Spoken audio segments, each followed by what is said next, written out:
आज हम बात करेंगे नाम बदलने का जो लाभ होता है उसके विषय में। अभी आप लोगों ने एक चर्चा सुनी होगी कि जो प्रधानमंत्री कार्यालय है उसका नाम बदलकर अब जो है सेवा तीर्थ कर दिया गया, और जो राजभवन है अब वो लोक भवन के नाम से जाना जाएगा।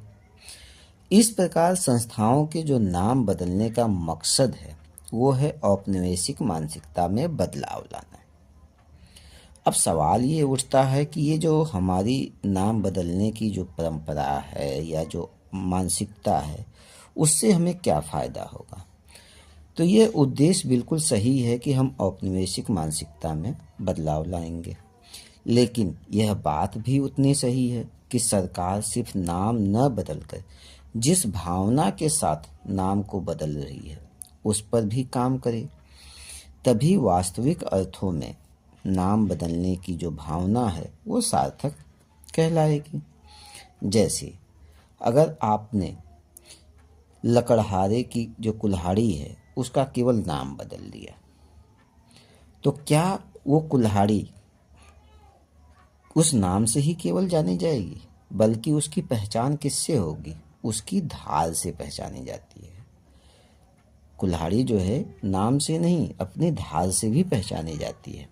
इसी तरह से कर्तव्य पथ नाम रखा जाए या लोक भवन, यदि मानसिकता में अगर हम परिवर्तन नहीं ला पाते हैं, अधिकारी अपने आप को शासन करने के भ्रम से अगर मुक्त नहीं कर पाते हैं, तो यह नाम बदलना भी आम जनता को भ्रम में डालने जैसा ही होगा। अब जैसे आप जो है कि ले सकते हैं हमारे संविधान की प्रस्तावना को।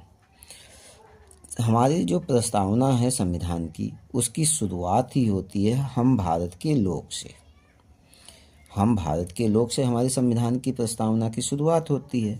जितनी श्रद्धा से हम की भावना से हम लोग अभिभूत होते हैं, क्या वास्तविक अर्थों में अमीरी गरीबी की जो असमानता की खाई है, यह हम जो शब्द उसमें है प्रस्तावना में, वह शब्द उसको भरने में कामयाब हो पाया है? इसका जवाब पूरे देशवासियों को ढूंढने की ज़रूरत है। प्रशासनिक संस्थान कार्य के साथ साथ आम जनता की मानसिकता के स्तर पर कितनी सहानुभूति और समानुभूति की भावना से कार्य कर पाते हैं, यह बात देखने वाली होगी।